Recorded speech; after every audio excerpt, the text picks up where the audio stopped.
இயேசு கிறிஸ்துவின் நாமத்தில் உங்களை நான் வாழ்த்துகிறேன். மீண்டுமாய் இந்த வீடியோவில் பார்ப்பது உங்களோடு நான் இணைவதில் தேவனுக்கு நான் மகிமை செலுத்துகிறேன். பிரியமானவர்களே, இந்த நாளிலும் ஏன் நம்ம வாழ்க்கையில் அதிகமான போராட்டங்கள், அதிகமான பிரச்சனைகள், பாடுகள், இதனோட மத்தியில் தான் நான் கடந்து வந்துக்கிட்டு இருக்கிறேன். நான் ஆண்டவரை நான் அதிகமாக தேடுறேன். ஆண்டவர் தான் எனக்கு எல்லாம், அவரை மாத்திரம்தான் நான் நம்பி இருக்கிறேன். அவரை விட்டு நான் எதையுமே நான் சார்ந்திருக்கலை. ஆனாலும் என்னோடய வாழ்க்கையில் ஏன் இந்த உபத்திரவங்கள், பாடுகள், பிரச்சனைகள், போராட்டங்கள், இதுக்கு முடிவே இல்லையா என்று அலைமோதி கொண்டிருக்கும் உங்களை பார்த்து தான் தேவன் இன்றைக்கு பரிசுத்த ஆவியானவர் பேசுகிறார். பிரியமானவர்களே, ஹல்லேலூயா. இன்றைக்கும் தேவனுடைய வார்த்தை நமக்குள் கடந்து வருகிறது. அதாவது ஒரு ஒரு பொருள் பிரயோஜனப்படுத்தணும் அப்படின்னு சொன்னால் அந்த பொருளை என்ன செய்வாங்கன்னா, இப்போ தங்கம் இருக்குது, அதை சும்மா இருந்தால் அந்த தங்கத்தினால மதிப்பு கிடையாது, அது தரையில் தான் கிடக்கும், இல்லை பீரோக்குள்ளே கிடக்கும். ஆனால் அதை ஒரு கட்டியாக இருக்கும். ஆனால் அதை நாம் அணிகலனாய் மாற்றணும்னு சொன்னால் அதை நெருப்பில் போடணும், அதை உருக்கணும், அக்கினியில் போடணும், அதை உருக்கணும், அடிக்கணும். அப்புறம் அது இஷ்டத்துக்கெல்லாம் வளைஞ்சு கொடுக்கறது மாதிரி அதை அவங்க விருப்பப்பட்ட ஒரு உருவத்தில் கொண்டு வந்த பிறகு அது காதுக்கு, கழுத்துக்கு, கைக்கு, எல்லாவற்றுக்கும் ஒரு அலங்காரமாய் அழகானதாய் மாறுகிறது. ஆம் பிரியமானவர்களே, இதுபோல்தான் ஆண்டவருடைய பிள்ளைகள், ஆண்டவருடைய பிள்ளைகள், என் ஜனங்கள்னு சொல்றாரு, என் பிள்ளைகள்னு சொல்றாரு. அவருடைய பிள்ளைகள்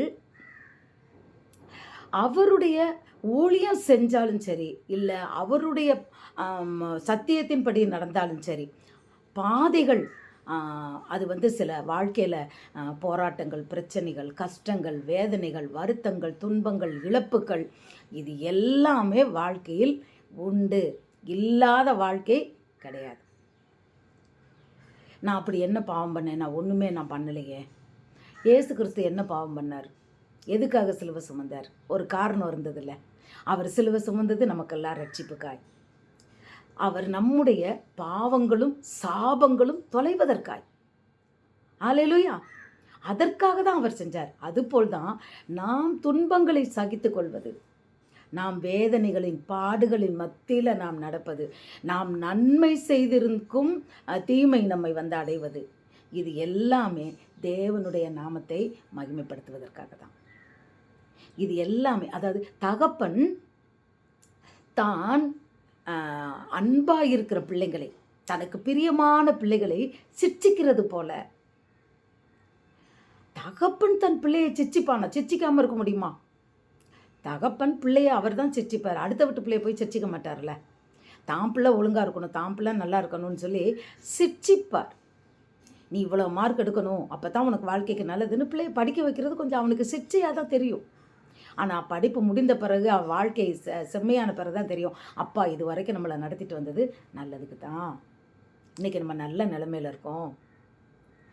அப்போது நம் வாழ்க்கையில் நாம் இப்பொழுது கடந்து வருகின்ற இந்த கரடு முரடான பாதைகளில் நம்ம மாட்டேன், ஐயோ ஏன் எனக்கு இப்படின்னு முறுமுறுக்காதபடி, தேவனை நோக்கி ஏன் இப்படி நடந்தது என்று கேட்காதபடிக்கு, கேட்டால் பிரயோஜனமே இல்லை. ஏன் அப்படின்னு கேட்குறதுல எந்த வித பிரயோஜனமுமே இல்லை.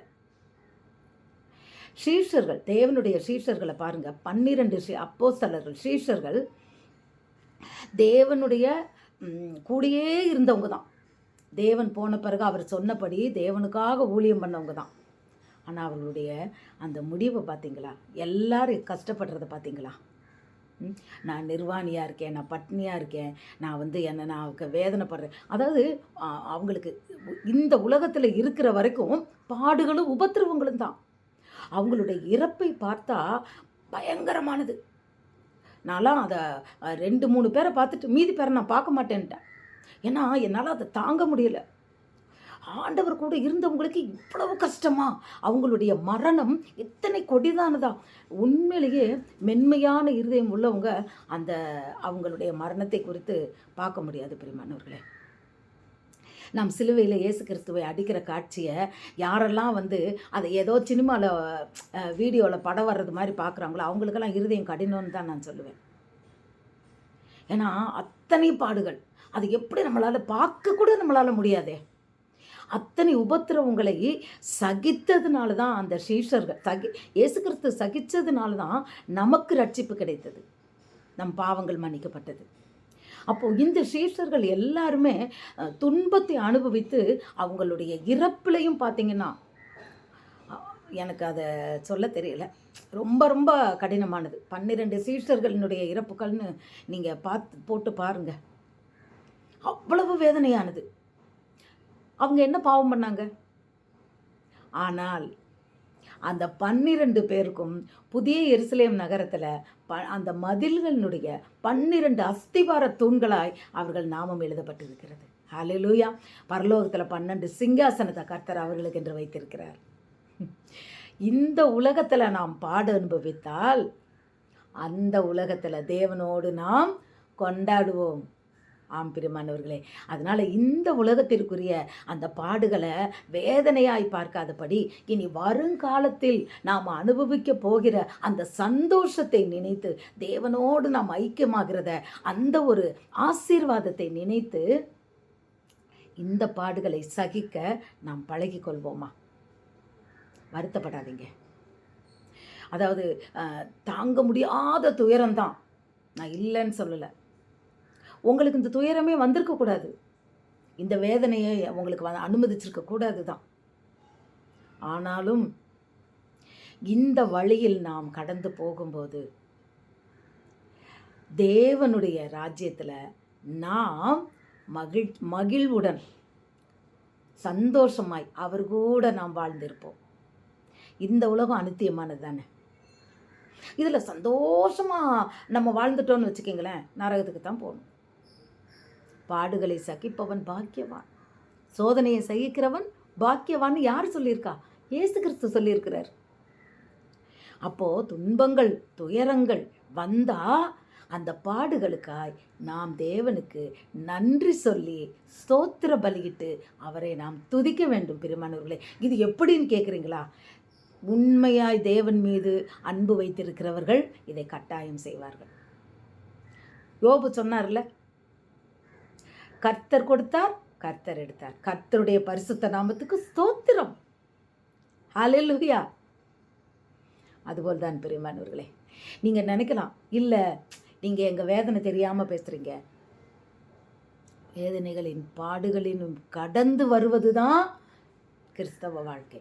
எந்த காலத்திலேயும் நமக்கு பாடு தொலைஞ்சிருச்சுன்னு சொல்ல முடியாது. யோபுக்கு வந்தது போல் திடீர்னு வரத்தான் செய்யும். ஆனாலும் நம்மளுடைய வாழ்க்கை படகுல இயேசு கிறிஸ்துவானவர் இருந்தார்னா அந்த எல்லாவற்றையும் நாம் தாங்கிக் கொள்வதற்கு, சகித்து கொள்வதற்கு அவர் நம்மை பலப்படுத்துவார். அது மாத்திரமில்லை, அவை எல்லாவற்றிலிருந்து நம்மை அவர் விடுவிப்பார். ஆம் பிரியமானவர்களே, ஒரு கல் இருக்குன்னு வச்சுக்கிங்களேன், வைரக்கல். அந்த கல் பூமியிலேருந்து எடுக்கத்தில் பார்த்தா அது கண்ணாடி கல் மாதிரி தான் இருக்கும். அதனோட மதிப்பு யாருக்குமே தெரியாது, ஏன்னா அது இன்னும் பட்ட தீட்டப்படலை.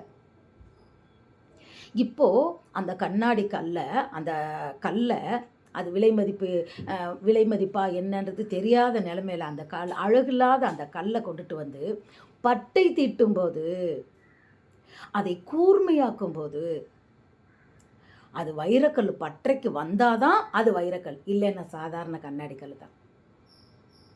ஆம் பெருமானவர்களே, இன்றைக்கு நாம் கண்ணாடி கல்லா இல்லை பட்டை தீட்டப்பட்ட வைரக்கல்லா?